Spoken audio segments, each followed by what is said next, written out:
మామూలుగా పాలిగమీ అన్నది it's not accepted మన దేశంలో కాదు, అసలు ప్రపంచవ్యాప్తంగా కూడా ఏదో ఓపెన్ రిలేషన్షిప్స్ అని, పాలిగామస్ రిలేషన్షిప్స్ అని ఏవో పేర్లు పెట్టారు తప్ప రిలేషన్షిప్ ఏదైనా ఎవరైనా ఒకరికొకరు అని మనకి అలా అలవాటు అనాదిగా.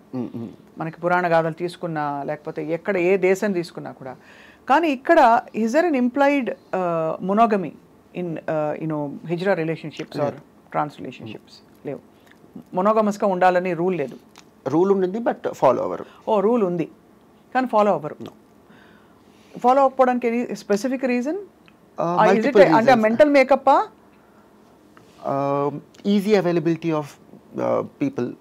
మనకి మన కళ్ళ ముందు యూజువలీ ట్రాన్స్ ఉమెన్ అందరు కూడా they tend to they crave to look good. So ఎక్కువ మన కమ్యూనిటీలో చూస్తే కనుక they try to look good and polygamy అది పాసిబుల్ అవ్వడానికి కారణము so easy availability of beautiful people around them. And ఆ చంచలత్వము, ఆ చంచలత్వం ఎవరికి ఉంటుంది మామూలుగా అంటే both of them can have అది. సో అది ఆ చంచలత్వం వల్ల అయిపోతుంది. అది ఒక డెవస్టేటింగ్. ఇప్పుడు ఒక మామూలు కన్వెన్షనల్గా ఉండే ఒక కపుల్ చూస్తే ఒక గీత దాటాక దానికి అనేక రకాల లీగల్ ఇంప్లికేషన్స్ కావచ్చు, ఇంకా రకాల సోషల్ ఇంప్లికేషన్స్ వస్తాయి. మా ఆయన వెళ్ళి అఫేర్ పెట్టుకున్నాడు అది ఇది అని పెద్ద ఇష్యూ అవుతుంది. బట్ ఇక్కడ పాసిబిలిటీ లేదు. యూజువలీ మన హెట్రోసెక్షువల్ రిలేషన్షిప్స్లో ఏంటంటే where family, relatives, society, kids, everyone అంటే అందరూ ఇన్వాల్వ్ అయి ఉంటారు. వేరాస్ ఈ పర్టికులర్ ట్రాన్స్ రిలేషన్షిప్స్లో లైక్ ఫ్యామిలీ ఇన్వాల్వ్ అయి ఉండదు. ఫ్యామిలీతో అసలు మన కాంటాక్ట్లోనే మేము ఉండము అంటే చాలా వరకు. And society is like far away, kids possibility లేదు. సో లైక్ ఇట్స్ లైక్ చాలా ఫ్రీ బర్డ్ లాంటి రిలేషన్షిప్స్ అనమాట. అడిగే వాళ్ళు ఉండరు.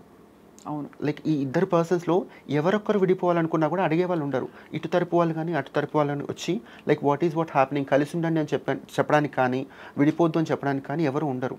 సో ఇద్దరిలో ఏ ఒక్క పర్సన్ విడిపోవాలని ఫిక్స్ అయినా కూడా that relationship has to get to an end. And also చాలా ఎమోషనలీ వెరీ చాలా స్ట్రాంగ్గా ఉంటే తప్ప it can be devastating because support system లేకుండా. సో మీకు మీరు ఫ్రెండ్స్ ఇచ్చుకోవాలి తప్ప సపోర్ట్ ఫ్యామిలీ నుంచి అయితే ఉండదని చెప్తున్నారు కదా. ఉండదు అది.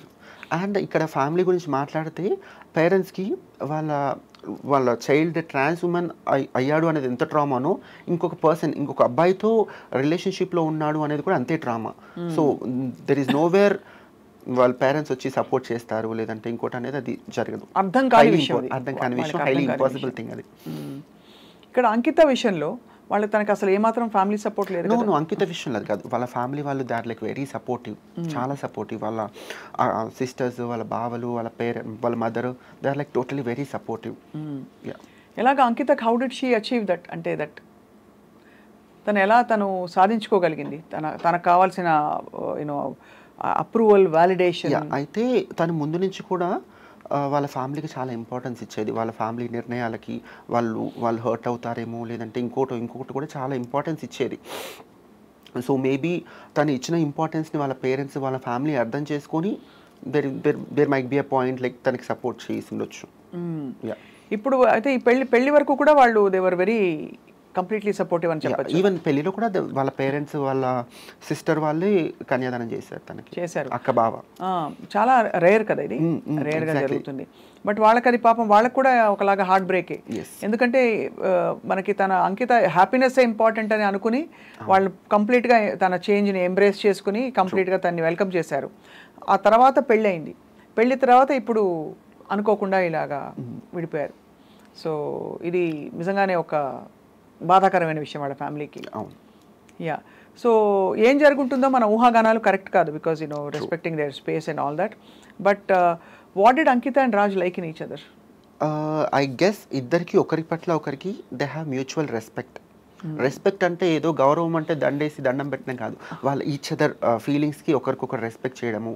లైక్ వాట్ ఎవర్ అంకిత తనకి సంబంధించిన విషయాలు ఏవైతే ఉన్నా కూడా అవి రాజ్ రెస్పెక్ట్ చేశాడు.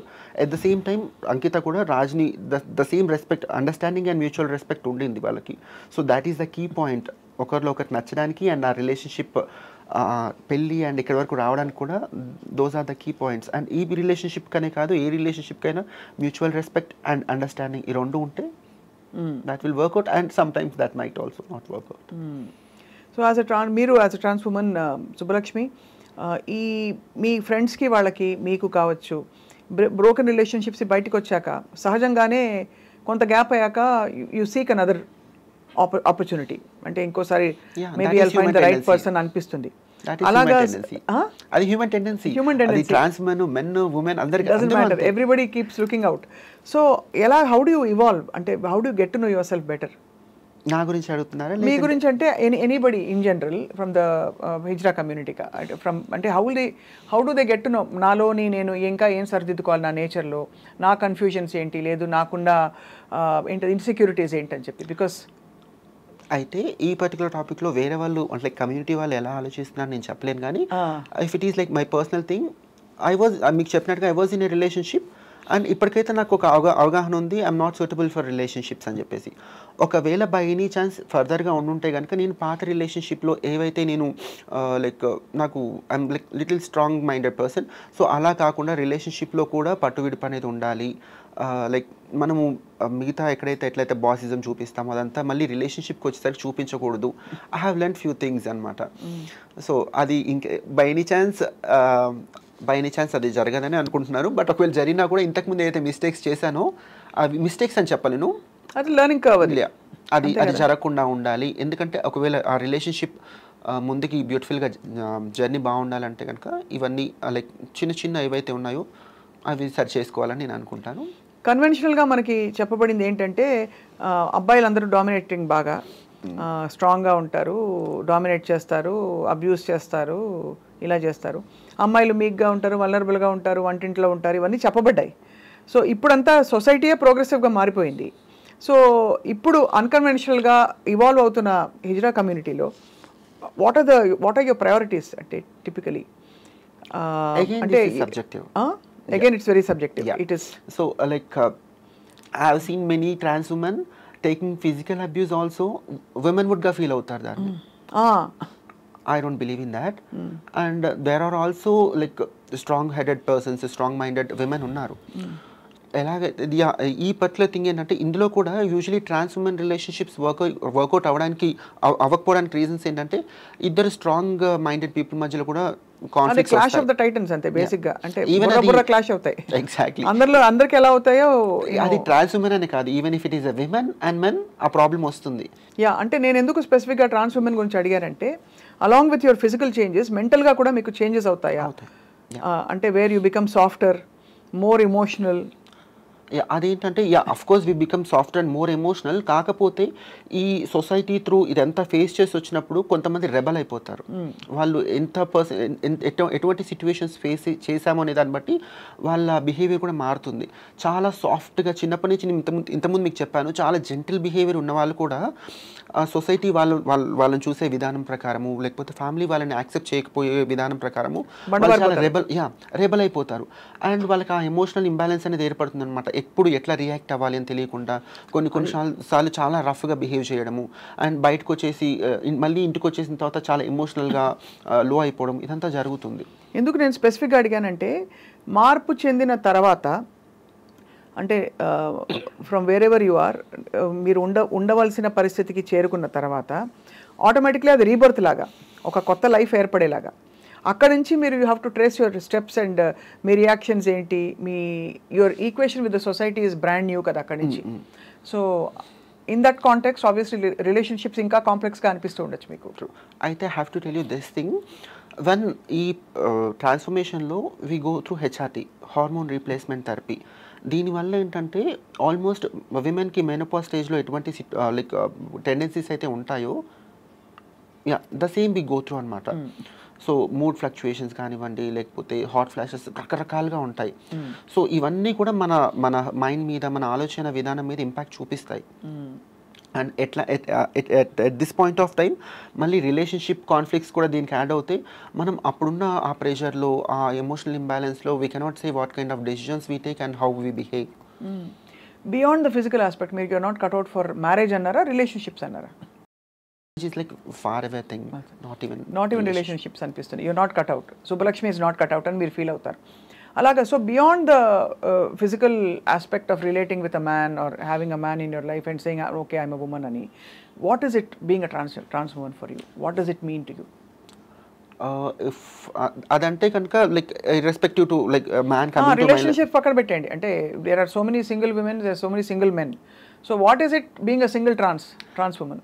నాకైతే ముందు నుంచి కూడా మేబీ ఇది చెప్తే వినడానికి చూడడానికి ఇంత బోల్డ్గా ఉంది, లేకపోతే ఇన్ని మాట్లాడుతుంది, ఇంత చిన్న రీజన్ అనుకుంటారు. డ్రెస్సింగ్ అప్, అందంగా తయారవ్వడము, అందంగా కనిపించడము, అందంగా మాట్లాడము, అంటే అంటే మాట్లాడడం ఇన్ ద సెన్స్ మన ఇన్నర్ సోల్ ఎలా ఉంటుందో అదే మాట్లాడతాము. సో ఆ జెంటిల్నెస్, ఆ టెండర్నెస్ నాలో నాకు నచ్చుతుంది. I wanted to be in that way since my childhood and that's it. I never thought of a men, అంటే నేను ఎప్పుడు అనుకోలేదు ఒక మెన్ వస్తేనే నా లైఫ్కి కంప్లీషన్ వస్తుంది. I never thought in that way, but I always feel like my self enjoying my self on your own, on my own way, yeah, cheering up, that's it. What's your best wish ఇప్పుడు అంకిత రాజ్కి? Best wish అంటే కనుక ఇద్దరు వాళ్ళ particular different lifes ఉన్నాయి కదా, like they have to be peaceful, ప్రశాంతంగా ఉండి మళ్ళీ వాళ్ళ లైఫ్ కొత్తగా స్టార్ట్ చేసి మంచి ఏమంటారు వాళ్ళ లైఫ్ ప్రాపర్ వేలో కంప్లీట్ అవ్వాలి. ఇంకా ఎంతకంటే ఏం చెప్పలేను నేను. అంటే నేను కూడా ఇంతవరకు ఆలోచించలేదు. ఓకే, విడిపోయింది ఏదైతే ఉందో అది వాళ్ళ ఇండివిజువల్ మంచికి అనుకున్నాను తప్ప